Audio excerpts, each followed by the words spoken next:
बिस्मिल्लाहिर्रहमानिर्रहीम। और जैसा कि हमें पता है कि वन पेपर एमसीक्यू जो है वो जनरल नॉलेज बेस होता है। और जनरल नॉलेज के अंदर जो है 9 सब्जेक्ट आपके आते हैं। ठीक है। जिसमें आपका एवरीडे साइंस आता है, मैथमेटिक्स आता है, इस्लामिक स्टडीज आती है, पाकिस्तान अफेयर आते हैं, करंट अफेयर्स आते हैं, और इंग्लिश का सब्जेक्ट आता है। अब जो मर्जी पेपर हो आपका, जनरल नॉलेज बेस आते रहती हैं सीटें। अभी काफी देर हो गई, एफपीएससी की सीटें नहीं आ रही, फेडरल पब्लिक सर्विस कमीशन की कुछ गवर्नमेंट इस्लाहात वगैरह कर रही है। तो उम्मीद है कि आना शुरू हो जाएंगी, जैसे कस्टम्स में होती हैं, इंटेलिजेंस ब्यूरो आईबी में होती हैं, आईएसआई में होती हैं, एएसएफ एयरपोर्ट सिक्योरिटी फोर्स में होती हैं। अच्छा, अब बताने का मकसद ये कि जो एफपीएससी की सीटें होती हैं ना, उसमें ये 6 सब्जेक्ट में से पेपर आता है। इन ही 6 सब्जेक्ट में से आपका पेपर आता है। लेकिन इसके बरअक्स जो आपका पीपीएससी है, पंजाब पब्लिक सर्विस कमीशन, उसमें 3 सब्जेक्ट एक्स्ट्रा होते हैं। ये वाले 3 subject, geography, computer and Urdu. Urdu के सब्जेक्ट जो है, कंप्यूटर का जो सब्जेक्ट है और जो ज्योग्राफी का सब्जेक्ट है, वो एफपीएससी के एग्जामिनेशंस के अंदर नहीं आता। और आई थिंक शायद जो बलूचिस्तान पब्लिक सर्विस कमीशन है, या खैबर पख्तूनख्वा सर्विस कमीशन है, वहां भी उर्दू वगैरह में से और कंप्यूटर में से नहीं पूछा जाता। वैसे जो भी सीट है वो उन्होंने ना जनरल नॉलेज में सब्जेक्ट मेंशन किए होते हैं कि इतने सब्जेक्ट में से पेपर आएगा। 5 किसी ने मेंशन किए होते हैं, किसी ने 6 मेंशन किए होते हैं कि इन सब्जेक्ट में से हम पेपर आपका लेंगे। पीपीएससी के एग्जाम्स में पूरे 9 सब्जेक्ट्स में से पेपर आता है। 6 पिछले पेज पे जो थे, और 3 जो इस पेज पे थे। 9 सब्जेक्ट्स में से आपका पेपर आता है। ऑलमोस्ट 10-10 नंबर का हर पोर्शन में से होता है। इंग्लिश का पोर्शन थोड़ा सा ज्यादा होता है, बाकी फिर वो कोई ना कोई पोर्शन जो है, कभी जो है वो पाकिस्तान अफेयर का पोर्शन ज्यादा कर देते हैं, कभी करंट अफेयर का पोर्शन ज्यादा कर देते हैं। तो मिला जुला करके ओवरऑल आपने सारे सब्जेक्ट्स के ऊपर जो है वो अपनी एक ग्रिप हासिल करनी होती है। और ग्रिप हम किस तरह से हासिल करते हैं सारे सब्जेक्ट्स के ऊपर? दो जो है टू फेसेटेड जो है फिनोमिना के जरिए। एक, हम पास पेपर्स को कवर हमने करना होता है, पास पेपर्स। और सेकेंडली, ये इसके लिए बुक आपको पता है कि 100th एडिशन इस वक्त चल रहा है पीपीएससी इम्तियाज शाहिद का। तो वो अच्छा है कि आप लोग खरीद के रख लें, डेली के 2 पेपर 3 पेपर जो है उसके अंदर से रीड किया करें। बिगनर लेवल पे हैं तो सिर्फ रीड कर लिया करें। एडवांस लेवल पे हैं तो फिर हमने हर एमसीक्यू को मजीद जो है वो सर्च भी करना होता है, मजीद उसके ऊपर उसके बाकी ऑप्शंस को भी सर्च करना होता है, प्रॉपर तरीके से जो है वो पेपर पे घंटा पूरा लगा के उसको एक्सप्लोर करना होता है, एसोसिएशंस बनानी होती हैं। एक तरीका कार ये होता है, और दूसरा, हमने सब्जेक्ट वाइज जो है वो कवर करना होता है पेपर को। अब जैसे 9 सब्जेक्ट हैं, तो इट मींस 9 हफ्ते आपने हर सब्जेक्ट को एक हफ्ता देना है। कोई सब्जेक्ट अगर इजी है तो उसको कम दिन दे दें, 5। कोई ज्यादा मुश्किल है तो उसको 10 दिन दे दें। एक अपने टाइम टेबल, अपने माइंड में टाइम फ्रेम रखना होता है कि मेरे 2 से 3 महीने लगने हैं सब्जेक्ट वाइज हर हफ्ते एक सब्जेक्ट को कवर करने में। तो आज जो सब्जेक्ट हम बेसिकली स्टार्ट करने जा रहे हैं वो हमारा है मैथमेटिक्स। और सब्जेक्ट वाइज करने के लिए आप इकरा इम्तियाज की बुक भी ले सकते हैं। ठीक है। जी के कारवान इंसाइक्लोपीडिया बाय चौधरी नजीब भी ले सकते हैं। ये मींस आप एक बुक आपके लिए कंपलसरी हो जाती है जो आपकी पास पेपर्स की बुक है, और दूसरी बुक सब्जेक्ट वाइज कवर करने के लिए हो जाती है। लेकिन जैसा कि आप लोग बैच ले रहे हैं, आपको फिर ये बुक इस तरह एज सच परचेज करने की जरूरत नहीं होती, क्योंकि हम लेक्चर्स के थ्रू जो पेपर में इंपॉर्टेंट पोर्शन होते हैं वो हम लेक्चर्स में कवर कर लेते हैं। तो एज सच आपको जरूरत नहीं होती। ये बुक होती भी काफी मोटी मोटी है, इनको देख के वैसे ही चक्कर आने लग जाते हैं। आजकल वैसी बुक्स को पढ़ने का रुझान बड़ा कम होता जा रहा है। मतलब फिजिकल बुक को खोल के बंदा पीडीएफ में या कोई वीडियो सुन के, या इस तरह से थोड़ा ज्यादा इंटरएक्टिव सेशंस के जरिए ना ज्यादा सीख पाता है। लेकिन बेहतर ये होता है कि अगर आप कहीं लाइब्रेरी में बैठ के, घर में अलग से बैठ के शोर शराबे से बच के बुक्स के जरिए पढ़ें, तो वो ज्यादा मेरे ख्याल से इंपॉर्टेंस का हामिल है, और वो लॉन्ग टर्म आपकी मेमोरी में चीजें रहती हैं। तो आज जो हम सब्जेक्ट स्टार्ट करने जा रहे हैं वो है जी मैथमेटिक्स। अच्छा, मैथमेटिक्स एक ऐसा सब्जेक्ट है जो आपका मेरिट में नाम लाने और मेरिट में नाम निकालने में बड़ा इंपॉर्टेंट रोल जो है वो प्ले करता है। कैसे? अब मैथमेटिक्स के अगर आप देखें कि 10 एमसीक्यू अगर आते हैं, अच्छा कुछ स्टूडेंट ऐसे होते हैं जस्ट लाइक जिन्होंने स्टैट के अंदर किया है बीएस या मास्टर्स, या मैथमेटिक्स में किया है, या इससे रेलेवेंट किसी सब्जेक्ट में किया है, उनका मैथ बहुत अच्छा होता है। या कुछ लोगों का नेचुरली मैथ भी बहुत अच्छा होता है, उनके कंसेप्ट क्लियर होते हैं, वो 10 में से 9 बल्कि 10/10 भी ले जाते हैं, नंबर 10/10 भी ले जाते हैं। अब कुछ लोग होते हैं खासकर जो साइंस के स्टूडेंट हैं, वो उन्होंने मैथमेटिक्स पढ़े, देखिए कितना अरसा हो गया, मैट्रिक में पढ़ी थी। अब आप लोग मतलब मास्टर्स किया, कोई 2-3 साल और गुजर गए होंगे, तो 7-8 साल हो गए कि मैथ हमने कभी पढ़ी नहीं। मैट्रिक तक होती है, उसके बाद की जो डिग्रीज हैं उसके अंदर तो मैथमेटिक्स आपकी यूनिवर्सिटियों में, अगर आपका सब्जेक्ट मैथ से रिलेटेड नहीं है तो मैथ हमें नहीं मतलब आती। अब मैथ के जो क्वेश्चन पूछे जाते हैं वो होते बड़े बेसिक हैं, बड़े बेसिक कंसेप्ट पूछे जाते हैं, 9th 10th के लेवल के, 7th 8th के लेवल के।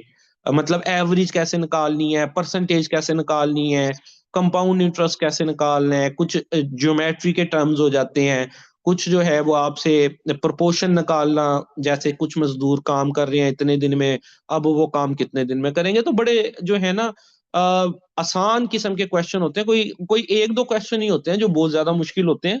और मुश्किल क्वेश्चन जब आते हैं ना वो सबके लिए मुश्किल होते हैं, हॉल में मौजूद सारे स्टूडेंट्स के लिए, तो उसमें परेशान नहीं होना होता।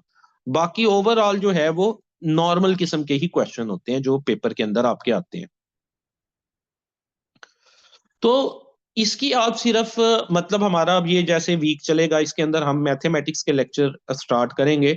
तो आपको जो मैं कंसेप्ट्स बताऊंगा उनको आपने प्रैक्टिस करना है, बाय हैंड प्रैक्टिस करना है, ये नहीं कि बस लेक्चर सुन लिया। मैथ कभी भी, मैथ और इंग्लिश कभी भी सिर्फ लेक्चर सुन के और पढ़ के नहीं आती। जब तक आप अपने हाथ से पैराग्राफ राइटिंग इंग्लिश में नहीं करते, उसकी प्रैक्टिस नहीं करते एक्सरसाइजेस की, और मैथमेटिक्स में क्वेश्चन अपने हाथ से नहीं निकालते, तब तक आपकी ग्रिप, चाहे आपको जितना मर्जी आता हो, अब हमने चीजों को जो रिवाइज करना है, पॉलिश करना है। और जैसे जो साइंस के स्टूडेंट हैं उनको बिल्कुल भूल चुका हुआ है, तो कोई घबराने की बात नहीं है। देखिए 5-6 बेसिक कंसेप्ट हैं, उसमें से ही पेपर आता है। हम उन 5-6 कंसेप्ट को अपने लेक्चर्स के थ्रू कवर कर लेंगे, और बाकी जो छोटे छोटे कंसेप्ट हैं वो पास पेपर के हम देखेंगे, मैं आपको जिसमें पास पेपर्स लगाता जाऊंगा, उनके जो पास पेपर्स में दिए हुए मैथ के क्वेश्चंस हैं उनको हम सॉल्व करेंगे। ठीक है? तो मैथ के इंपॉर्टेंट पोर्शन जो पेपर में पूछे जाते हैं वो कौन से हैं? अच्छा, जो जो एफपीएससी कमीशन है, फेडरल पब्लिक सर्विस कमीशन, वो तो जब अपनी एडवर्टाइजमेंट देता है तो उसने मैथ के 4 पोर्शन लिखे होते हैं बकायदा, कि इन 4 पोर्शन में से ही टेस्ट आएगा। लेकिन पीपीएससी के जब हम अपनी एडवर्टाइजमेंट देते हैं, एडवर्टाइजमेंट के साथ ही सिलेबस आया होता है पीपीएससी का, पंजाब पब्लिक सर्विस कमीशन का, तो वहां उन्होंने जस्ट मैथमेटिक्स लिखा होता है, मजीद उसको एक्सप्लोर नहीं किया होता कि मैथमेटिक्स के किन पोर्शन। लेकिन जब हम पास पेपर को एनालाइज करते हैं, उनको देखते हैं, तो हम देखते हैं कि कुछ पोर्शंस ऐसे हैं जिनमें से एग्जामिनर ज्यादा लाइक करता है क्वेश्चन उठाना। तो उनमें से एक पोर्शन है रेशो निकालना। ठीक है? रेशो निकालना और रेशोज आपस में मिलके बनाती है प्रोपोर्शन। ये पूरा हमारा इसके ऊपर एक लेक्चर होगा, और मैं आपको बेसिक कंसेप्ट, रेशो कैसे निकालते हैं, प्रोपोर्शन कैसे निकालते हैं, पास पेपर में जो उसके क्वेश्चंस आए वो सारे सॉल्व करके दिखाऊंगा। और सेकेंडली, ये प्रोपोर्शन वाले कौन से क्वेश्चन बार बार रिपीट होते हैं, आपकी निगाहों से गुजरे होंगे, वो वाले, मजदूर काम कर रहे हैं जी एक बिल्डिंग के ऊपर, 6 मजदूर, 2 मजदूर और आगे, अब काम कितने दिनों में मुकम्मल होगा। इस तरह के देखने में बड़े मुश्किल लगते हैं जब बंदा पढ़ता है कि क्या यार ये इसका जवाब निकाल लें, लेकिन जब आपको सॉल्व करेंगे ना, बहुत ही इजी क्वेश्चन है। आप लेक्चर्स लेंगे, आप जो जो क्वेश्चन आएगा आपके लिए ये पक्के नंबर होंगे कि आप इजीली ये ग्रैब कर लेंगे। देन दूसरा कंसेप्ट है अरिथमेटिक मीन या एवरेज निकालना। ठीक है? मींस वो एवरेज आप के कह लेते हैं, फॉर एग्जांपल किसी स्कूल में आप पढ़ा रहे हैं, आपके स्कूल में 50 बच्चे हैं, उनके डिफरेंट नंबर आए, आप बायो का सब्जेक्ट पढ़ा रहे हैं उनके, अब ऑन एन एवरेज आपकी क्लास में कितने नंबर आए हैं, किसी के 90 हैं 100 में से, किसी के 80 हैं, किसी के 70 हैं, किसी के 50 हैं, लेकिन हम ये देखना चाहते हैं ऑन एन एवरेज आपका क्या रिजल्ट है। तो फिर हम एक फार्मूला यूज करते हैं, सम ओवर नंबर वाला। इसके ऊपर पूरा हमारा लेक्चर होगा। आज मैं आपको एक ओवरव्यू दे रहा हूँ सम ओवर नंबर का। तो इसके थ्रू हम क्या होता है, इसके थ्रू आप वो एवरेज निकाल लेते हैं कि एवरेज आपकी क्या जो है वो मार्क्स बने हैं। ठीक है। या ऐसे समझ लें आप जो है कोई सेल्स कंपनी में काम करते हैं, डेली बेस पे आपको प्रॉफिट होता है, आपका डेली बेस पे आप प्रॉफिट लिखते जाते हैं और मंथ एंड पे आप एवरेज निकाल लेते हैं। अब किसी दिन आपको समझे 500 प्रॉफिट हुआ है, किसी दिन 700 प्रॉफिट हुआ है। अब हमने ये देखना भी तो है कि ऑन एन एवरेज आपको कितना प्रॉफिट हो रहा है पूरे महीने में। अगर हम पर डे के हिसाब से लगाएं तो आप वो जितना प्रॉफिट हुआ है उसको जमा करेंगे, 30 दिनों का अगर महीने है उस पर डिवाइड करेंगे और आपको ये पता चल जाएगा जी कि मुझे ऑन एन एवरेज कितना फायदा हो रहा है। यहाँ तक तो बात सुनने में आसान है। हम जो बेसिक कंसेप्ट है वो इसका आसान है, लेकिन एग्जामिनर क्या करता है, वो एवरेज का जो फिर होगा ना आपका टॉपिक, उसको घुमा फिरा के पूछेगा। वो सिंपली नहीं पूछता एग्जामिनर। वो अब इतना भी 17 ग्रेड का अगर आपका पेपर है या 16 ग्रेड का, 14 ग्रेड का, 9वें ग्रेड हो, 11वां ग्रेड हो, जैसे अभी आपकी जॉब्स भी आई हुई हैं एएसएफ में, उसमें अप्लाई कर दीजिए रिगार्डलेस ऑफ दिस आपकी क्या डिग्री है। मेरा मानना ये है, क्योंकि जॉब आप एक दफा सिक्योर कर लें उससे आपकी एज सिक्योर हो जाएगी, मेंटल रिलैक्सेशन आ जाती है कि हमारे पास कुछ ना कुछ चले मौजूद है। ठीक है। और सेकेंडली जो है वो आपकी एज सिक्योर हो जाती है, गवर्नमेंट में आप एंटर हो गए, फिर बंदा 17 के ट्राई करे। लेकिन उससे पहले कहीं भी 14 स्केल 9 स्केल जो भी आपको सीट मिलती है ना, मैं आपके साथ शेयर करता रहता हूँ एडवर्टाइजमेंट, आज भी मैंने ग्रुप में शेयर की हुई थी, तो उस पर अप्लाई कर दिया करें। और कुछ नहीं, पेपर दे आया करें, चले एक्सपीरियंस हो जाएगा। तो जो है ना, जो 9 स्केल का पेपर होता है, 11 स्केल तक का पेपर होता है, 7वां 9वां या 11वां स्केल, वो आसान क्वेश्चन पूछे जाते हैं। आप देखिए ना, जो एएसएफ के अंदर भी सीटें आई हैं, कॉर्पोरल 7वां स्केल, एएसआई मेरा ख्याल 11वां 9वां स्केल है कि 11वां है उसका, उसमें भी जनरल नॉलेज का वो पेपर पूछ रहा है आपसे, उसमें भी मैथमेटिक्स आना है। 17वां ग्रेड है की जॉब है, उसमें भी यही आ रहा है। तो फर्क कहाँ आता है, डिफिकल्टी लेवल पे। जो 7 स्केल 9 स्केल 11 स्केल का पेपर होगा उसमें एवरेज का कंसेप्ट सिंपल पूछा होगा। जो 14 स्केल 16 स्केल या 17 स्केल होगा उसमें एवरेज के कंसेप्ट को थोड़ा सा कम्प्लेक्स उसने किया होगा। ठीक है। थोड़ा मतलब वो प्राइम नंबर की एवरेज पूछ लेगा। फॉर एग्जाम्पल वो कहेगा 31 से 50 के दरमियान जितने प्राइम नंबर है उसकी एवरेज निकाल के बताएं। अब मींस उसने एवरेज के कंसेप्ट को डिफिकल्ट कर दिया, उसने एक प्राइम नंबर का कंसेप्ट भी बीच में घुसा दिया। अब वो प्राइम नंबर का आपको कंसेप्ट आता होगा, प्राइम नंबर किसको कहते हैं, फिर आप उसकी एवरेज निकालेंगे ना 31 से 50 के दरमियान जो नंबर्स होंगे। ये क्वेश्चन आगे आके मैं आपको सॉल्व भी कराऊंगा जब हमारा पूरा लेक्चर होगा ना एवरेज वाला उसके अंदर। तो आपको बताने का मकसद ये था कि जो है वो डिफिकल्ट लेवल के क्वेश्चन भी आते हैं और बिल्कुल सिंपल लेवल के क्वेश्चंस भी आते हैं पेपर में। देन नेक्स्ट एक पोर्शन है जो पेपर्स में बहुत ज्यादा रिपीट होता है, वो है जी आपका परसेंटेज निकालना। परसेंटेज निकालना, देखिए जस्ट लाइक इसकी एग्जांपल आप ले लें, हम जब कहीं अप्लाई कर रहे होते हैं तो वो हमसे कहता है कि आपकी मैट्रिक में या एफए में या एफएससी में कितनी परसेंटेज है। हम वो कैलकुलेटर पे निकाल लेते हैं या अपनी मार्कशीट्स पे देख लेते हैं, लेकिन अगर आपने खुद से निकालनी हो, बिल्कुल इजी रूल होता है इसका, मार्क्स ऑब्टेन्ड, जो आपने ऑब्टेन्ड किए बटा टोटल मल्टीप्लाइड बाय 100। ये बेसिक फार्मूला है। फॉर एग्जांपल आपने 880 नंबर लिए थे 1100 में से एफएससी में, उसको 100 से जरब दे देंगे, जितने नंबर लिए टोटल उस पर तकसीम करके 100 से जरब दे दें। ये आप इसको जमा माइनस करेंगे तो 80% नंबर आपके निकल आएंगे, परसेंटेज निकल आएगी। तो ये बेसिक कंसेप्ट जो देखिए परसेंटेज के हैं, परसेंटेज निकालना अपने मार्क्स की है या किसी और चीज की, प्रॉफिट शेयरिंग की, आपने कोई बिजनेस शुरू किया, आपको बचत हुई, आप देखना चाह रहे हैं कितने परसेंट बचत हुई है, या नुकसान हो गया तो आप देखना चाह रहे हैं कितने परसेंट नुकसान हुआ है। तो ये कंसेप्ट्स आपको बेसिकली आने चाहिए। अच्छा, एक चीज तो ये है कि हम एक कंफ्यूजन आपकी मैं क्लियर करता जाऊं, ये सोचते हैं कि यार मैथमेटिक्स सारी जिंदगी पढ़ते रहे, जो अमली जिंदगी है, प्रैक्टिकल लाइफ है, उसमें इसका अमल दखल तो कोई नहीं, हमें पता नहीं ये क्या आप बचपन से पढ़ाते आ रहे हैं। ऐसे ही है ना। हमने मैथमेटिक्स में वो साइन थीटा कोस थीटा और वो ए स्केयर जमा बी की स्केयर इज इक्वल टू, ये सारे फार्मूला जो पढ़े और ऐसे ये सारी चीजें पढ़े, अमली जिंदगी में इनका क्या किरदार है साइन थीटा कोस थीटा और ये सारा कुछ का। यहां तक मैं आपकी बात से एग्री करता हूँ, मैं खुद इस बात से एग्री करता हूँ कि इनका ऐसा सच रोल नहीं है बहुत ज्यादा इंजीनियरिंग के कंसेप्ट में। कोई बहुत ज्यादा जो है आपने नासा नुसा में जॉब हो जाती है, हो सकता है वहां कोई किरदार हो। अमली जिंदगी में कोई किरदार नहीं है इन फार्मूलाज का। लेकिन जो पीपीएससी एफपीएससी एग्जाम में जो टॉपिक हमसे पूछते हैं उनका प्रैक्टिकल लाइफ के अंदर आपका अमल दखल होता है। ठीक है। देखिए, आपको एक सीट वो दे देते हैं, जैसे अगर हम बात कर लें अभी जो सीटें आई हुई हैं, फॉर एग्जांपल जिलादार की सीट आई हुई है। ठीक है। एएसएफ की सीटें आई हुई हैं। एडी एलडीए की सीटें आई हुई थी लाहौर डेवलपमेंट अथॉरिटी की। और इस तरह और भी हमारे सेशन के दौरान और भी सीटें आती रहेंगी। फॉर एग्जाम्पल जिलादार लगा ले, ये इरिगेशन डिपार्टमेंट की एक सीट है, महकमा अनहार की। उसने कैलकुलेशंस करनी है जी। ये कैलकुलेशंस तो करनी पड़ती हैं, एवरेज निकालना। ठीक है। कि ऑन एन एवरेज उसने साल का कितना टारगेट पूरा किया, ऑन एन एवरेज लोगों से उसने इकट्ठा किया आबियाना वगैरह, एक टर्म होता है इरिगेशन का, टैक्स इकट्ठा किया, उसकी क्या एवरेज निकली, परसेंटेज क्या हुई।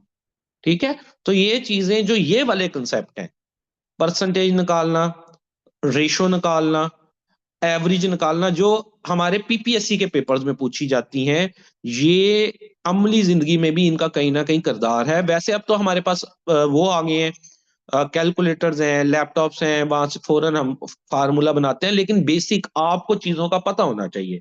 वैसे भी आप अगर किसी एग्जेक्टिव सीट पे जाते हैं तो आपको उन्होंने कलरक वगैरह दिया होता है। ठीक है, क्लर्क भी होता है अपना, आपके पास स्टाफ के अंदर और लोग भी होते हैं, लेकिन क्लर्क छुट्टी पे है या लाइट नहीं है, कंप्यूटर बंद है, आप अफसर की एक सीट पे बैठे हैं और कोई चीज आ जाती है जी, एवरेज निकाल के दे दें किसी पिछले मंथ का हमारा क्या टारगेट रहा, तो आप बैठे हो जी हाथ जोड़ के कि आपको तो ये निकालना ही नहीं आता। तो इसलिए जो है ये एक क्राइटेरिया रखा जाता है। जो हमने पीछे सब्जेक्ट देखे कि 9 सब्जेक्ट में से पेपर पूछा जाता है, तो उनकी बेसिक मालूमात होना एक ऑफिसर को जरूरी है, जो मेरा ख्याल है। एक चीज ये, और दूसरी चीज नहीं भी जरूरी है, अगर आप मेरी इस बात से कायल नहीं है, आप मेरी ये बात नहीं मानते, आप कहते हैं नहीं, ये हर बंदे का जहरी बात है, पॉइंट ऑफ व्यू डिफरेंट हो सकता है कि नहीं जी जिंदगी तरक्की कर गई है, आजकल तो चैट जीपीटी से पूछ लें वो सारा कुछ बता देता है, तो हमें क्या करने की जरूरत है। तो दूसरा फिर इसका ये चीज है कि देखिए जी, कमीशन ने एक क्राइटेरिया रखा है। फॉर एग्जांपल आपकी 102 सीट्स आई थी असिस्टेंट इन एस एंड जी, उस पे कितने लोगों ने अप्लाई किया? 1 लाख लोगों ने। अगर इस तरह नहीं मानते तो इस तरह से मनवा लेते हैं आपको। 102 सीटें आई, 1 लाख लोगों ने उस पर अप्लाई किया। 1 लाख कितनी बड़ी तादाद है, मतलब आप सोचें उनमें से 102 लोगों को देनी है सीट। कौन से 102 लोगों को सीट दें? आप में से जो मेकअप अच्छा करता है उसको ज्यादा दे दें सीट, जो खूबसूरत ज्यादा है उसको दे दें, जिसकी हाइट ज्यादा है उसको दे दें, जो चलता तेज है उसको दे दें। क्या क्राइटेरिया करें ना, आखिर शॉर्ट लिस्ट करने का कोई क्राइटेरिया तो करना है। तो सबसे पहले फिर क्या, ये सारे जो क्राइटेरिया नीचे लिखे ये यूनिवर्सिटी में चलते हैं, प्रैक्टिकल लाइफ में नहीं चलते। ठीक है। तो फिर वो क्या करते हैं, पहले डालते हैं एजुकेशन, कि ये ना हो कि सिर्फ मैट्रिक वाला ना अप्लाई कर दे, मैट्रिक वाला अप्लाई कर देगा तो फिर तो 2-3 लाख तक चली जाएंगी। एजुकेशन का क्राइटेरिया डालते हैं। फिर वो डालते हैं जी आपका डिवीजन एटलीस्ट सेकंड हो। फिर वो क्राइटेरिया डालते हैं कि एमसीक्यू पेपर बंदे जो पास करें उनका सारों का, देखिए 1 लाख बंदे का इंटरव्यू तो नहीं लिया जा सकता। तो फिर कमीशन ने आप लोगों को शॉर्ट लिस्ट भी तो करना है, किसी एग्जाम के जरिए ही करना है ना। फिर वो एक क्राइटेरिया बना देते हैं आप लोगों के लिए जी, आपके लिए ये एग्जाम है, इसके ये पोर्शन है, जो कर सकता है आके कर ले। अब यकीन करें, मुझे मतलब काफी अरसा हो गया है पढ़ाते हुए, ऑलमोस्ट 6 साल तो हो गए हैं ये बैचेस रन करते हुए, जब से कोरोना आया था और ऑनलाइन एकेडमी की तरफ शिफ्ट हुए थे। तो मैंने देखा है, जो मेरा अपना पर्सनल एक्सपीरियंस है, एमफिल पीएचडी करके लोग बैठे हैं और ओवर एज हो गए हैं, उन्होंने कभी एग्जाम दिए ही नहीं, या देना भी स्टार्ट किए तो उनको लेट याद आया। और वो लोग मतलब फिर जाहिर बात है एज का तकाजा होता है, 32 33 के बाद ना चीजों को याद कर, एक तो जिम्मेदारियां भी बढ़ जाती हैं ओवरऑल, ठीक है। उसके बाद आपकी मेंटल कैपेबिलिटी भी थोड़ा कम होना शुरू हो जाती है। और मैंने वो लोग देखे हैं जो जस्ट बीए, मेरे काफी स्टूडेंट हैं सिंपल बीए, ठीक है, और उन्होंने तैयारी करना शुरू कर दी इस एग्जाम की राइट आफ्टर बीए, 3 मंथ तैयारी की, और मोर देन वन सीट पे सिलेक्टेड है। उन्होंने आखिर में खुद सेलेक्ट किया हमने किस सीट पे जाना है, जो लिस्ट लगती है उनमें उन्हीं का नाम होता है। क्यों? उन्हें समझ आ गई है क्राइटेरिया की कि इस एग्जाम जो हमें क्राइटेरिया दे दिया गया है, हमने इसको पास करना है। अगर इसको हमने पास कर लिया डेट इज इनफ, ठीक है। वो उसने सीट पे लग जाना है। आपकी डिग्री इंटरव्यू में काम आ सकती है, इंटरव्यू में जब आप जाएंगे। अभी आप देखें जिलादार की सीट आई, उन्होंने क्या मांगा उसने, सिंपल बीए, बीएससी, बल्कि उसके अंदर शायद उन्होंने अभी वो बीएस ऑनर्स को निकाला हुआ है फिलहाल। 4 ईयर वाली डिग्री नहीं, 2 ईयर वाली डिग्री होनी चाहिए। जिलादार की सीट है, अच्छा महकमा है, महकमा नहार, 16 ग्रेड की रेजिडेंस भी मिलती है, और अच्छा आपने देखा होगा महकमा नहार के हर शहर में बड़ी अच्छी कॉलोनियां होती हैं, ठीक है, और अच्छी जॉब है। और मांगा क्या है उन्होंने, सिर्फ ग्रेजुएशन, वो भी 2 ईयर वाली। 4 ईयर वाली ग्रेजुएशन वो मेरा ख्याल है एलिजिबल हो जाएगा, कोर्ट केस में जाना ही है वो, जहरी बात है, सबने कहना है 2 साल वाले अप्लाई कर सकते हैं, 4 साल वाले क्यों नहीं, तो वो भी एलिजिबल हो जाएगा, उसका आप लोगों ने वेट करना है। लेकिन बताने का मकसद ये कि कमीशन को रिक्वायर है सिर्फ बीए पास बंदा। इवन के असिस्टेंट कमिश्नर लगने के लिए भी, पीएमएस पास करने के लिए भी जस्ट आपका बीए होना चाहिए। उसके बाद एग्जाम दे, एग्जाम क्लियर कर लेते हैं, इंटरव्यू क्लियर करते हैं, असिस्टेंट कमिश्नर की सीट है। कहने में आसान है, एग्जाम पास करना और इंटरव्यू पास करना, उसके पीछे रातें लगती हैं, उसके पीछे आपकी मेहनत लगती है, सेक्रीफाइसेस लगते हैं। तो जो इन चीजों को अंडरस्टैंड करके इन कंसेप्ट्स को कर जाता है, वो जो है किसी ना किसी मंजिल पे पहुंच जाता है। तो बात निकली थी इस चीज से कि मैथमेटिक्स क्यों जरूरी है। और अगर आप समझते हैं कि जिंदगी में नहीं जरूरी, तो फिर ये समझ लें कि कमीशन का ये क्राइटेरिया आपने ये करनी है, बाय हुक और बाय क्रुक आपको ये इसके ऊपर ग्रिप हासिल करनी ही करनी है। Then fourth one concept, 4 concept हैं जो बेसिक कंसेप्ट हैं मैथमेटिक्स के ना। और बाकी फिर कुछ जिमनी कंसेप्ट आ जाते हैं जिसमें से एग्जामिनर कभी कभार मतलब नंबर सीरीज में से क्वेश्चन पूछ लेता है। कभी एग्जामिनर क्या करता है, ट्रेन वाले क्वेश्चन पूछ लेता है, डायरेक्शन वाले क्वेश्चन पूछ लेता है। वो क्वेश्चन पूछ लेता है, नजमा आयशा से 2 साल छोटी है, और जी 3 साल बाद उसकी उम्र इस तरह करके क्या होगी। कंपाउंड इंटरेस्ट के क्वेश्चन डाल देता है, वो छोटे कंसेप्ट में आ जाते हैं। लेकिन जो मेजर कंसेप्ट हैं वो यही हैं, प्रोपोर्शन या रेशो निकालना, एवरेज निकालना, परसेंटेज निकालना, एंड अलजबरा। अलजबरा के अंदर ये मतलब इस तरह के क्वेश्चन होते हैं, 2x जमा 3y, इसमें से जी x और y, x किसके बराबर है, y किसके बराबर है, मुझे इसकी कीमत निकाल के दें। जिसमें हम मतलब ये सिंबल्स, इंग्लिश सिंबल यूज कर लेते हैं। तो ये तो जो मैंने अभी आपको टॉपिक बताए 4, इनके ऊपर तो हमारे फुल फ्लेज लेक्चर होंगे ना। आपका बेसिक कंसेप्ट से लेके जो मुश्किल तरीन कंसेप्ट होता है ना, उसके क्वेश्चन हम लेक्चर के अंदर इंशाल्लाह सॉल्व करेंगे। अच्छा, इसके अलावा जो कंसेप्ट हैं जो देखे हैं पेपर के अंदर हमने, वैसे एग्जामिनर की तरफ से बाउंड वो ये कंसेप्ट पे है, मतलब कमीशन कहता है। लेकिन एग्जामिनर आपको पता है पेपर बनाते हुए बाउंड नहीं होता, वो कोई भी कंसेप्ट डाल देता है। वो कोई इंडियन वेबसाइट खोलेगा, कोई पाक एमसीक्यूज खोलेगा, वहां से कॉपी पेस्ट मारेगा और पेपर में डाल देगा। तो जब हम ये देखते हैं कि और कौन से एरियाज हैं जो आमतौर पे एग्जामिनर टच करता है पास्ट पेपर को एनालाइज करके, तो number sets, mean whole number क्या होते हैं, नेचुरल नंबर क्या होते हैं, प्राइम नंबर क्या होते हैं। और फिर ये कंसेप्ट्स का हमें पता होना इसलिए भी जरूरी है, जैसा मैंने आपको पहले भी बताया कि प्राइम नंबर आपको जब तक नहीं पता होगा, वो एक क्वेश्चन दे देता है एवरेज निकालना, हमने एवरेज तो बड़े अच्छे से तैयार कर ली, लेकिन वो एक कंसेप्ट दे देता है कि प्राइम नंबर की एवरेज निकालो, फला 31 से 50 के दरमियान। हमें पता ही नहीं प्राइम नंबर क्या है, तो हम उसकी एवरेज कैसे निकालेंगे। तो ये जो छोटे छोटे कंसेप्ट होते हैं, और ये मेरा ख्याल है 7 8 के कंसेप्ट हैं। होल नंबर क्या होता है, नेचुरल नंबर क्या होता है, प्राइम नंबर क्या होता है, इसके अलावा मीडियन निकालना, मोड निकालना। तो इनको हमें जो है वो जस्ट जो आप कह लें कि जरूरत होती है पॉलिश करने की अपने पुराने कंसेप्ट को। कहीं ना कहीं हमने ये चीजें पढ़ी हुई हैं लेकिन अब हमें याद नहीं है। देन एक कंसेप्ट नंबर सीरीज के कंसेप्ट वो दे देता है। ये नंबर सीरीज के कंसेप्ट आमतौर पे आपके इंटेलेक्चुअल एबिलिटी होती है, माइंड की एबिलिटी होती है। फॉर एग्जांपल वो कहता है इस सेट को पूरा करो, 2 3 5 7 9। नेक्स्ट वर्ड क्या आएगा बताइएगा, वैसे आप बताइएगा नेक्स्ट वर्ड क्या आएगा। सॉरी, 2 इसमें से हम निकाल देते हैं।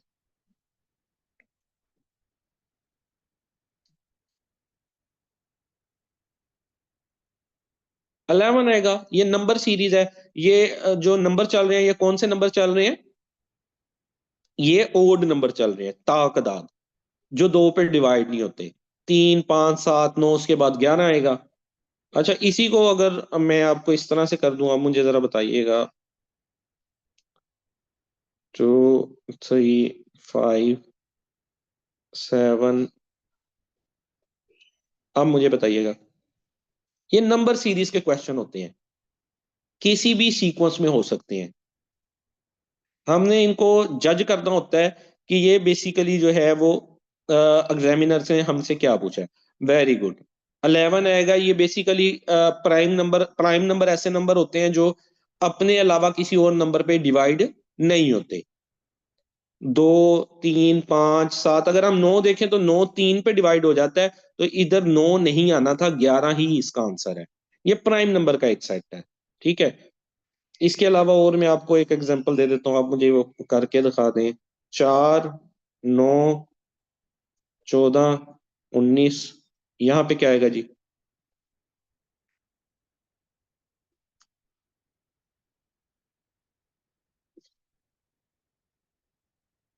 ये आपको सिर्फ जज करना होता है कि ये नंबर का सीक्वेंस किस तरह से दिया हुआ है। और जी वेरी गुड, 24। ये किस तरह से दिया हुआ है जी? एक डिजिट में अगले डिजिट में 5 ऐड किया हुआ है। 4 + 5 9, 9 और 5 14, 14 और 5 19, और 19 और 5 24। तो इसको बोलते हैं नंबर सीरीज। ये आप जितनी प्रैक्टिस करेंगे, पास पेपर्स पढ़ेंगे, देखेंगे, चीजों को एनालाइज करेंगे, ग्रुप के अंदर डिस्कशन करें जी। ठीक है। क्वेश्चंस की, आप में से कई ऐसे होंगे जो मैथ में बड़े शार्प होंगे, आप में से कई ऐसे लोग होंगे जो मैथ के अंदर बड़े वीक होंगे। तो आप जो वीक बंदा है वो ग्रुप के अंदर बगैर किसी झिझक के जो डिस्कशन ग्रुप है उसमें क्वेश्चन अपना डाल दे, कोई ना कोई आपको सॉल्व करके दे ही देगा। और कोई नहीं सॉल्व करके देगा तो मैं आपको वो सॉल्व कर दूंगा, या नेक्स्ट लेक्चर के अंदर मैं उसको ऐड कर दूंगा। और मैथ के दौरान सारी सीरीज में हमारा यही रहेगा, अगर कोई भी क्वेश्चन किसी भी मतलब कंसेप्ट से रिलेटेड आपको नहीं आता, आप कोई पास पेपर में पढ़ते हो, आपने वो ग्रुप में डिस्कस कर लेना है। अगर उसका जवाब नहीं आता, मुझे आपने बता देना है लेक्चर से 1 से 2 घंटे पहले। मैं वो लेक्चर में इंक्लूड कर दूंगा, वो क्वेश्चन आपको लेक्चर में वो समझा दूंगा कि ये इसका सोल्यूशन किस तरह से है। पहले मुझे बताएंगे, वो इसलिए जरूरी है क्योंकि मैंने स्लाइड इसकी मतलब पहले पावर पॉइंट फाइल बनानी होती है, फिर उसको पीडीएफ में कन्वर्ट करना होता है। तो वो फिर लाजमी होता है कि अगर आप मुझे पहले बताएंगे तो मैं वो फाइल कन्वर्ट करके रखूंगा। ठीक है। तो देन इसी तरह एज प्रॉब्लम के क्वेश्चंस होते हैं, जिसके अंदर मैंने आपको बताया कि वो पूछ लेता है कि अली की उम्र अकबर अपने वालिद की उम्र से इतने साल पहले इतनी थी और अब कितनी उम्र होगी। ये हमने बेसिकली अलजबरा का फार्मूले लगा के ना इसमें सपोज कर लेना होता है कि अली की उम्र एक्स थी, उसके जो वालिद साहब हैं उनकी उम्र 2x थी, और वो फार्मूला वगैरह सेट सुट करके आंसर उसका निकाल लेते हैं हम अलजबरा का कंसेप्ट यूज करते हुए। देन टॉपिक हम देखते हैं कि डिस्टेंस और डायरेक्शन का वो पूछ लेता है। एक बंदा नॉर्थ में इतने किलोमीटर चला, फिर वो साउथ में इतने किलोमीटर चला, अब उसकी पोजीशन बताएं। या वो ट्रेन वाले कुछ क्वेश्चन होते हैं, ट्रेन मूव कर रही है, एक पोल को उसने क्रॉस किया है, कितनी देर बाद वो दूसरे पोल को क्रॉस करेगी, एंड सो ऑन। इसी तरह के क्वेश्चन जो है वो हम देखते हैं कि पेपर में पूछे जाते हैं।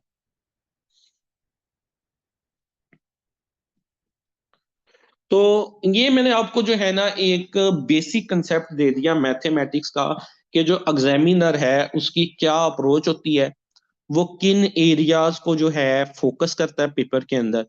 ठीक है। इन एरियाज को हम आने वाले लेक्चर्स में डिटेल में डिस्कस करेंगे। अच्छा, इसके लिए आप लोग अगर कोई एक्स्ट्रा माइल जाना चाहता है तो जैसे मैंने पहले भी बताया था, कारवान स्मार्ट स्टडी बुक, मैं ग्रुप के अंदर ये शेयर भी कर दूंगा आपके साथ। Karwan smart study mathematics compulsory नहीं है ये आप लोगों के लिए कि आपने ये सारी पढ़नी है या 90 पेज की होगी, लाजमी नहीं है। लेकिन अगर आप सीरियस है, आपके पास टाइम है, आप चाहते हैं कि आपका कोई भी एरो मिस ना हो, टारगेट पे ही जाके सारे लगे, आप बाकियों से अच्छा परफॉर्म करना चाहते हैं, 80 प्लस मतलब सिक्योर पोजीशन में आना चाहते हैं, तो आप ये बुक जो है मैं ग्रुप के अंदर शेयर कर दूंगा। आप इसको भी साथ साथ जो है वो स्टडी के साथ साथ हाथ से गुजारना भी है, क्वेश्चंस को सॉल्व भी करना है। अदरवाइज मैथमेटिक पे ग्रिप हासिल नहीं होती जब तक आप अपने हाथ से सॉल्व नहीं करेंगे। तो इसको भी आप देख लीजिएगा। बाकी साथ साथ आपके जो कुछ क्वेश्चन हैं, कोई चीजें हैं, वो तो मैं आपको शेयर करते रहूंगा, ठीक है। तो आज हम बेसिक कंसेप्ट कुछ देख लेते हैं पेपर के हवाले से, बिल्कुल इजी सा लेक्चर है। नेचुरल नंबर क्या होते हैं और होल नंबर क्या होते हैं।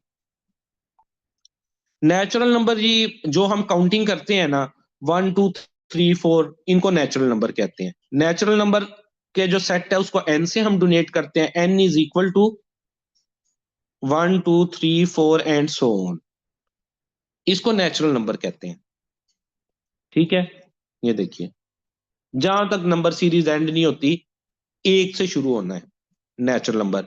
17 ग्रेड के पेपर में गालबन FIA का था कि किसका, उन्होंने ये पूछा वह सबसे छोटा नेचुरल नंबर कौन सा है। तो सबसे छोटा नेचुरल नंबर कौन है, 1।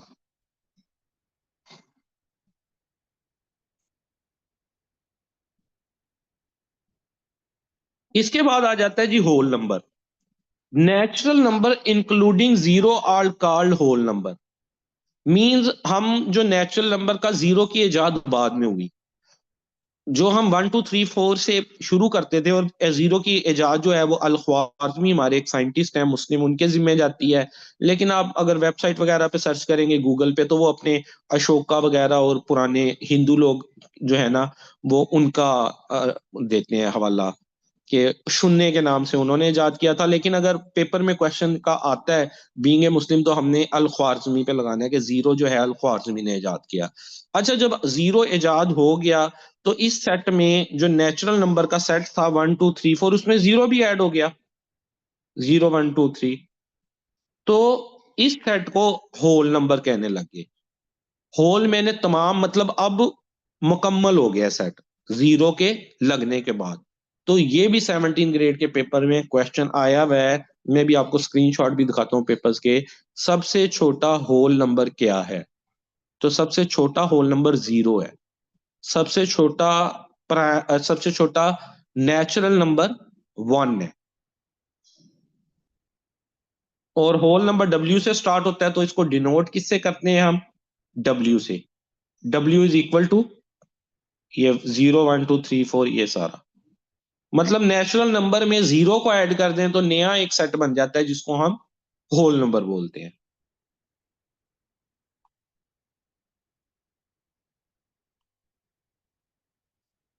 ये देखिएगा, ये 3 सर्कल बने हुए हैं। सबसे छोटा सर्कल देखिए, नेचुरल नंबर क्या है, 1 2 3 4। उसके बाद उससे बड़ा आ जाता है होल नंबर, उसमें हम जीरो को ऐड कर देते हैं, उसको कह देते हैं होल नंबर। और फिर आ जाते हैं इंटीगर। इंटीगर्स कहते हैं अदद को। अदद पॉजिटिव भी हो सकते हैं और माइनस भी हो सकते हैं। तो जीरो मिड में, और इस तरफ प्लस वाला 1 2 3 4, इस तरफ माइनस वाला -1 -2 -3 -4, ठीक है। तो इंटीगर्स जो हैं वो अदद को कहते हैं, ये पॉजिटिव भी हो सकते हैं और नेगेटिव भी हो सकते हैं।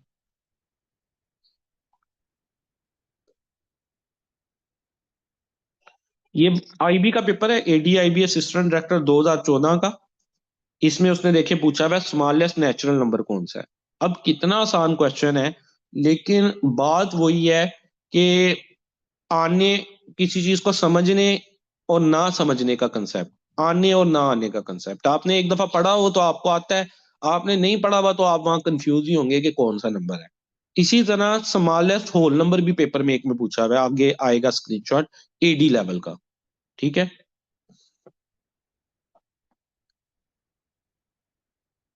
इसके बाद एक कंसेप्ट पे हम आ जाते हैं, प्राइम नंबर का कंसेप्ट।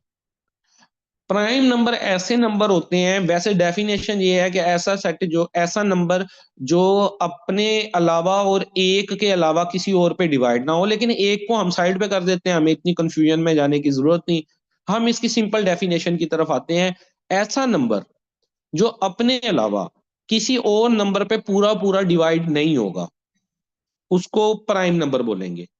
और सबसे छोटा प्राइम नंबर 2 से स्टार्ट होता है, राइट।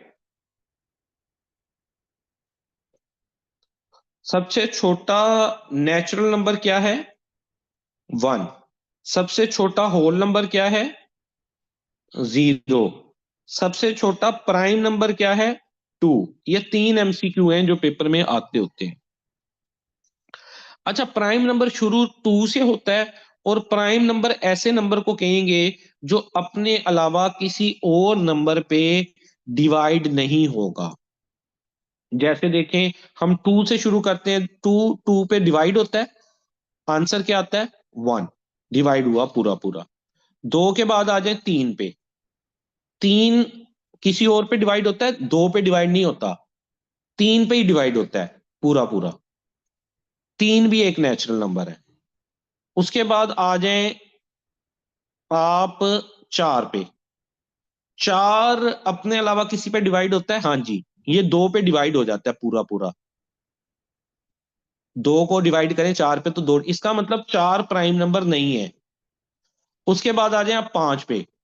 5 क्या डिवाइड होता है किसी और पे? 2 पे डिवाइड होता है? नहीं। 3 पे? नहीं। 4 पे? नहीं। ये अपने ऊपर ही डिवाइड होगा पूरा पूरा, ये एक प्राइम नंबर है। उसके बाद आ जाए आप 6 पे। 6 2 पे पूरा पूरा डिवाइड हो जाता है, 2 3 बार 6। 3 पे भी डिवाइड हो जाता है, 3 2 बार 6, तो 6 प्राइम नंबर नहीं है। 6 के बाद कौन सा नंबर आएगा? 7। 7 आप देखें, 2 पे डिवाइड होता है? नहीं। 3 पे? नहीं।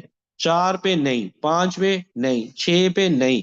7 पे ही डिवाइड होता है ये पूरा पूरा, ये एक प्राइम नंबर है। तो ऐसे नंबर जो अपने ऊपर ही डिवाइड होंगे, उनको प्राइम नंबर बोलेंगे। ये जो लिस्ट आपके सामने है, ये प्राइम नंबर की लिस्ट है, लेकिन इसको आपने ऐसे नहीं याद कर सकते कि आप इस लिस्ट को याद कर लें रट्टा मार के। मैथमेटिक्स रट्टा मार के नहीं याद हो सकती। मैथमेटिक्स याद होती है, कोई क्वेश्चन आएगा तो आपको उधर हॉल में बैठ के ही अंदाजा लगाना पड़ेगा, ठीक है, कि उसने नेचुरल नंबर, प्राइम नंबर का जो कंसेप्ट पूछा है वो कहाँ से पूछा है। ऐसे हम रट्टा लगा के नहीं याद कर सकते कि यही प्राइम नंबर है। आपको कंसेप्ट आना चाहिए, आप उसको डिवाइड करके देखें क्या किसी और नंबर पे डिवाइड हो रहा है। अगर तो किसी और पे डिवाइड हो रहा है, वो प्राइम नंबर नहीं है।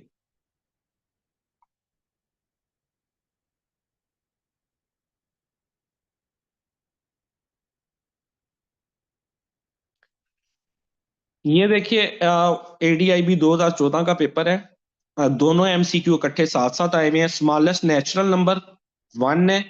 स्मॉलेस्ट प्राइम नंबर, मैंने आपको बताया ये शुरू ही 2 से होते हैं, तो स्मॉलेस्ट जो है वो कौन सा है? 2 है।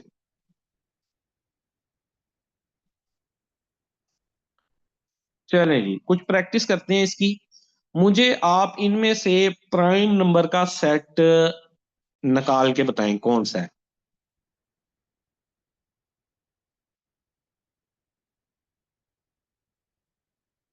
Very good.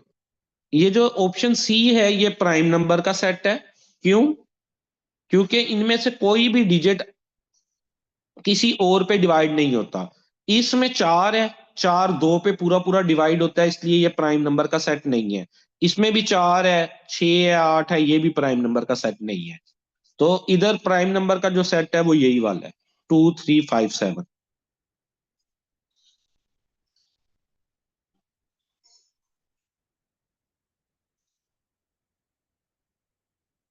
अच्छा, क्वेश्चन गौर से पढ़िएगा और आंसर मुझे बताइएगा।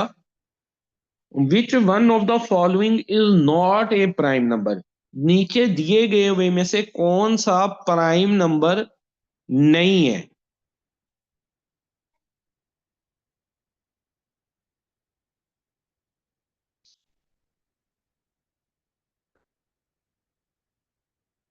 अच्छा, 91 कह रहे हैं, कह रही हैं वानस, वलनास।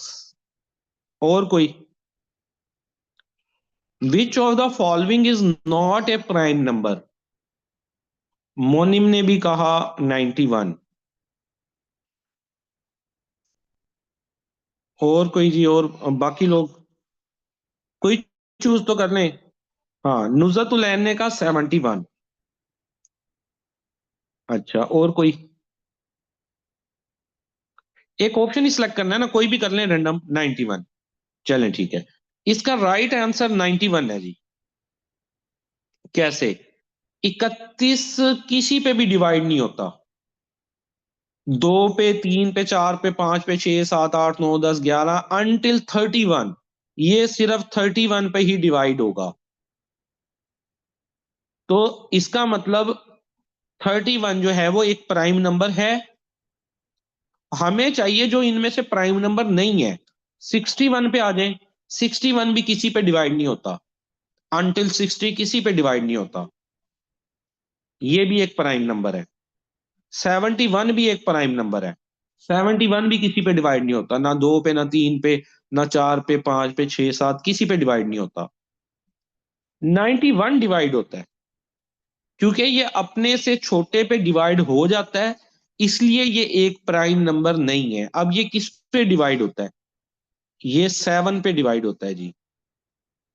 7 1 जार 7। नौ में से सात गया दो, एक। 7 3 जार 21। 91 जो है वो 7 पे डिवाइड होता है, 13 पे डिवाइड हो जाता है। ठीक है। तो 91 यहाँ पे प्राइम नंबर नहीं है। बाकी सारे प्राइम नंबर थे।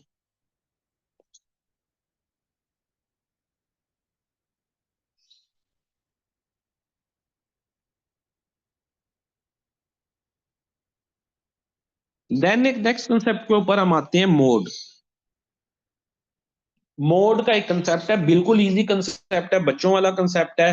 The most frequent value is called mode.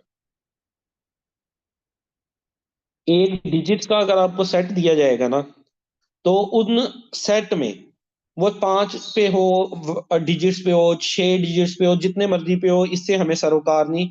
उसमें जो डिजिट सबसे ज्यादा बार रिपीट हुआ होगा वो मोड कहलाएगा। देखिए डेफिनेशन पढ़िए। The most frequent value, the mode is the most frequent value. Count how many of each value appears. The mode is the value that appears the most. You can have more than one mod. किसी set में एक से ज्यादा mode भी हो सकते हैं जो बराबर बार रिपीट हुए हो। फॉर एग्जाम्पल नीचे एक सेट देखिएगा, ये वाला, 2 2 3 5 5 7 8। इसमें सबसे ज्यादा बार कौन रिपीट हुआ है? टू दो बार रिपीट हुआ है, और फाइव दो बार रिपीट हुआ है। यहाँ पे टाई हो गया। तो ये दोनों ही मोड है। इस सेट के मोड ये दोनों ही है। सही है। अब मैं कुछ आपको जो है वो सेट देता हूं, मुझे उनका आपने मोड निकाल के बताना है। 2 3 2 4 6 5। मोड बताएं जी इसका क्या है?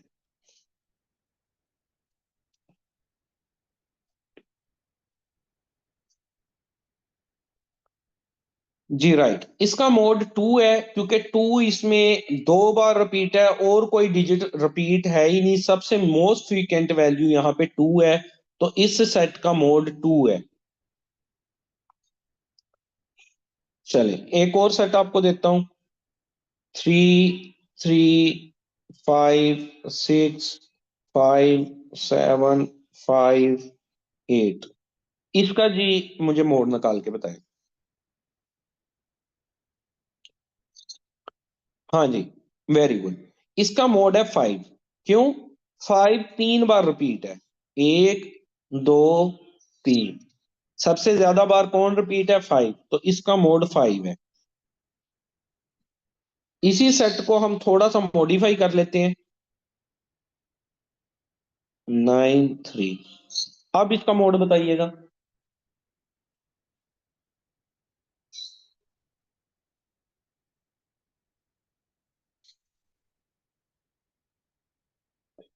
3 and 5, गुड। क्योंकि देखिए 3 भी 3 बार रिपीट हो गया और 5 भी 3 बार रिपीट हो गया। 3 और 5 इसका मोड है।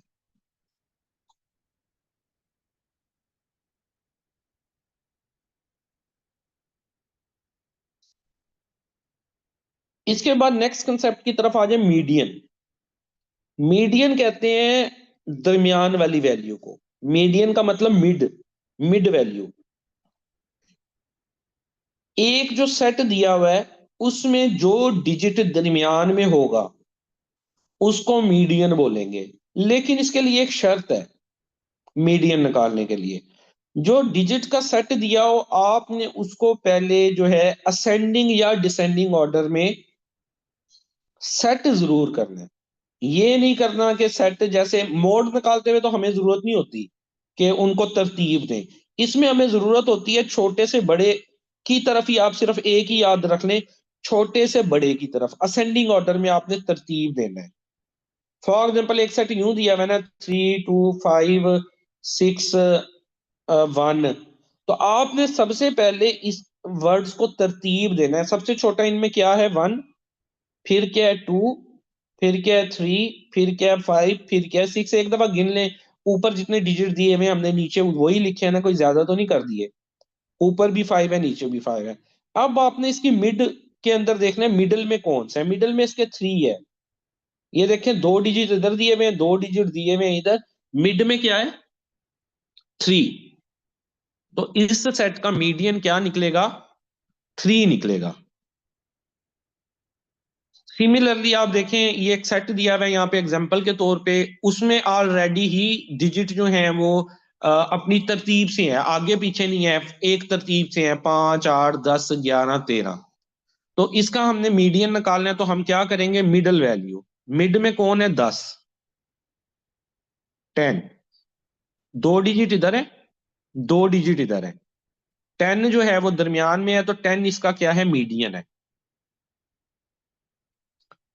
चले मैं आपको एक सेट देता हूं, मुझे उसका मीडियन निकाल के बताइएगा अगर आपको ये समझ आ गई है।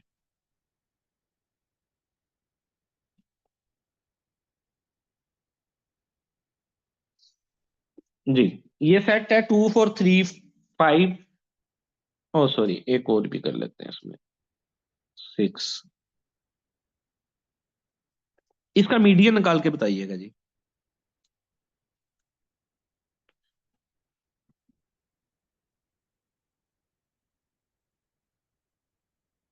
अच्छा, रुकैया ने कहा कि 4 है, नुजरत ने भी कहा कि 4 है, इकरा ने भी कहा, इकरा ने कहा कि 3 है। अच्छा, नहीं जी, इसका 4 है। देखिए सबसे पहले आपको, आप इसका डायरेक्ट ऐसे नहीं निकाल सकते कि ये करके दरमियान में 3 है। सबसे पहले इनको तरतीब देनी है। इस सेट की तरतीब खराब है। सबसे पहले इसको आप छोटे से बड़े की तरफ, 2 3 पहले आता है, फिर 4, फिर 5, फिर 6। अब मिडल वैल्यू 4 है, दो इस तरफ है, दो इस तरफ है।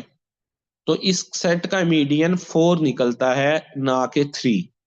क्योंकि मीडियन निकालते हुए ये रूल हमने याद रखना है कि हमने पहले सेट को प्रॉपर तरतीब देनी है। सबसे पहले छोटा, फिर उससे बड़ा, फिर उससे बड़ा, फिर उससे बड़ा। अच्छा, यहां तक तो हमें ये चीज समझ आ गई। लेकिन अगर मसला ये हो जाए कि देखिए जो डिजिट ओड होंगे, ताक होंगे, मीन जो 2 पे डिवाइड नहीं होते, 3 डिजिट हो, 5 डिजिट हो, 7 हो, उसमें तो आप मिड वैल्यू निकाल सकते हैं। आधे एक तरफ कर दें, आधे एक तरफ कर दें, दरमियान वाला निकल आया। अब अगर डिजिट दिए हों आपके इवन, जुफ्त, जैसे देखिए 4 5 6 7 8 9, अब आप क्या करेंगे, इसकी मिडिल वैल्यू तो कोई नहीं है। ये दो साइड पे कर दें, दो साइड पे कर दें, या तीन तीन साइड पे कर दें, दरमियान में तो कुछ नहीं बचा। ठीक है, फिर हमने क्या करना होता है, हमने ऐसी कंडीशन में दरमियान वाले दो को सिलेक्ट कर लेना होता है, उन दोनों को जमा करके दो पे डिवाइड कर देना होता है। मीडियन किसी जो है आपके सेट का एक से ज्यादा नहीं हो सकता, एक ही मीडियन होता है। तो हमने 6 और 7 13, 13 को दो पे डिवाइड कर दे, 6.5 आंसर आ जाएगा। और सबसे पहले तो जरूरी है कि आपने जो डिजिट दिए हुए हैं उनको असेंडिंग ऑर्डर में तरतीब देना है। तरतीब देने के बाद आपने देखना है कि कौन सा मिडल वैल्यू, और अगर मिडल वैल्यू नहीं निकल रही तो दरमियान में जो मिड वाले डिजिट है उन दोनों को आपस में जमा करें और दो पे उसको डिवाइड कर दें।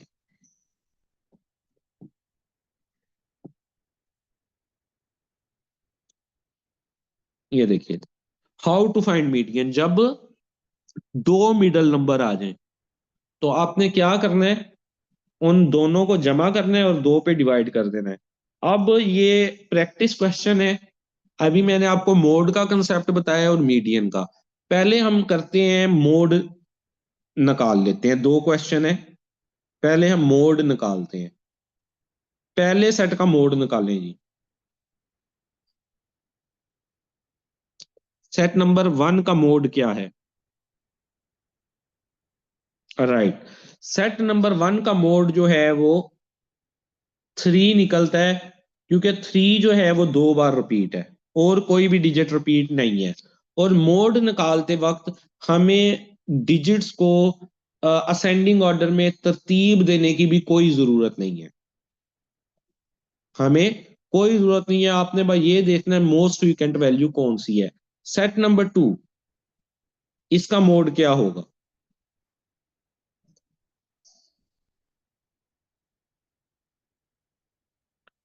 10। हाँ जी। इसके अंदर कौन से डिजिट रिपीट है? 10 दो बार रिपीट है, तो इसका मोड क्या होगा? 10 होगा। मोड क्या होता है? द मोस्ट फ्रीक्वेंट वैल्यू, जो सबसे ज्यादा बार सेट में आए। तो हमने दोनों सेट के मोड निकाल लिए। अब इन्हीं दो सेट के ऊपर हम मीडियन निकालते हैं।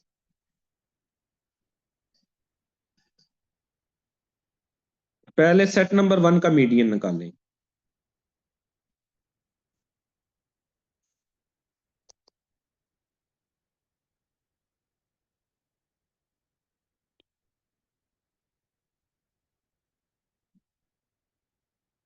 मीडियन निकालने के लिए सबसे पहले जरूरी है कि आप डिजिट्स को जो है वो तरतीब देंगे। इसके लिए अपने पास ना मैथ के लेक्चर्स के दौरान कॉपी पेंसिल कोई रजिस्टर बॉल पॉइंट पास रखा करें, तभी आप निकाल पाएंगे, ठीक है, चीजों को।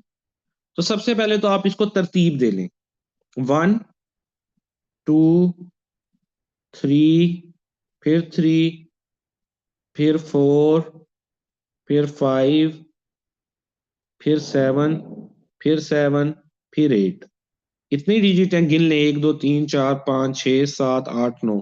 9 डिजिट हैं जो हमने लिखे। 1 2 3 4 5 6 7 8 9, वो भी 9 है, ठीक है। हमने इसको तरतीब में लिखा है असेंडिंग ऑर्डर में। सबसे पहले सबसे छोटा डिजिट, फिर उससे बड़ा, फिर उससे बड़ा, एंड सो ऑन। तो हमने इसको तरतीब दे ली। अब इसका मीडियन आपने निकालना है। मिडल वैल्यू देखिए, ये 4 निकल रहा है। चार इस तरफ हो गए, चार इस तरफ हो गए, मिड के अंदर आ गया 4। तो इसका मीडियन निकलेगा 4।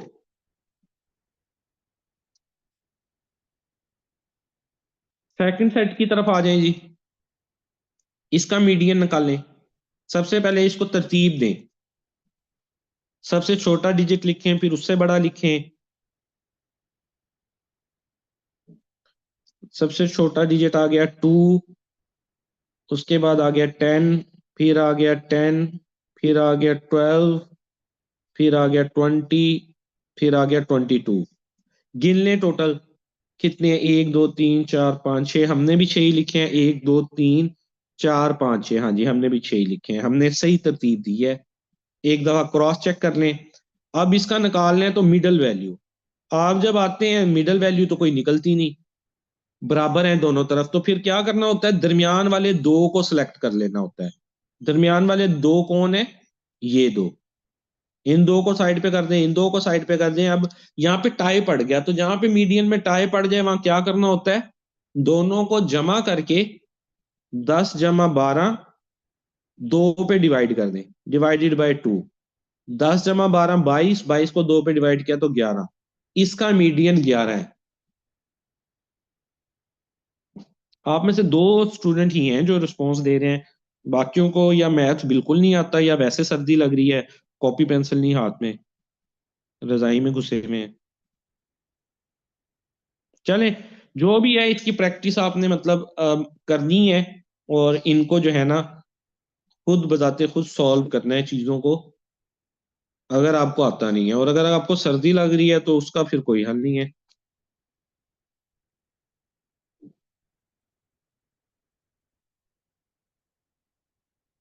इसके बाद एक और कंसेप्ट है जी, बिल्कुल सिंपल बच्चों वाले कंसेप्ट हैं, छठी सातवीं के कंसेप्ट हैं ये।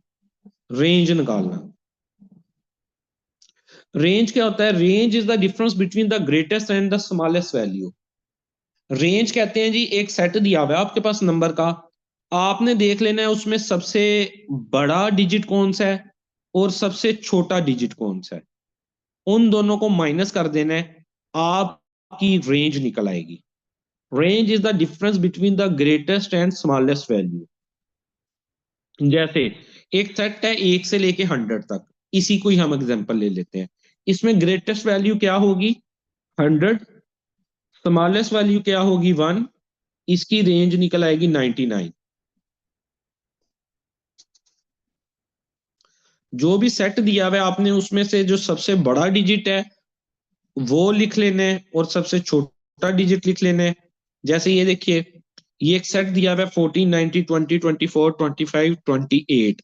सबसे पहले इसमें देखिए हाईएस्ट कौन सा है, 28 सबसे बड़ा है इसमें, आप उसको लिख लें माइनस जो इस सेट में सबसे छोटा है।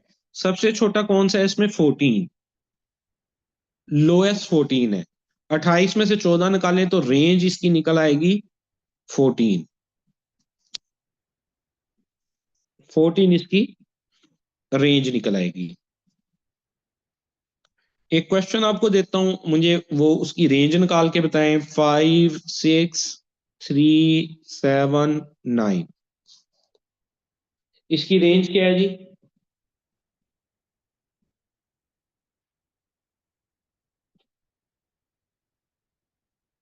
6। 4 नहीं है, 6 ही है जी। सबसे बड़ा डिजिट देख लें इसमें कौन सा है, सबसे बड़ा डिजिट है 9। 9 को लिख लें माइनस, सबसे छोटा डिजिट कौन सा है, 3। 3 सबसे छोटा है, 9 में से 3 गया, 6। इस सेट की रेंज जो है, जो मैंने आपके सामने लिखा वो 6 है।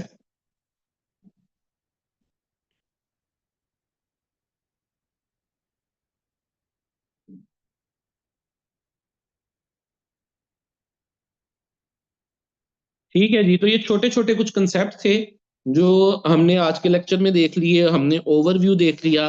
तो नेक्स्ट लेक्चर में इंशाल्लाह हम जो है वो हर कंसेप्ट को, एवरेज को, रेशो को, जो है अलजबरा को, उनको बेसिक लेवल से लेके एडवांस लेवल तक देखेंगे।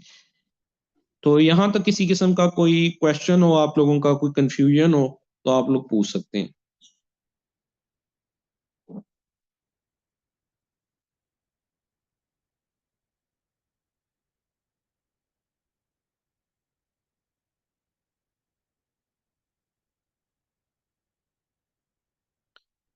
चलें, ठीक हो गया जी। ओके, अल्लाह हाफिज।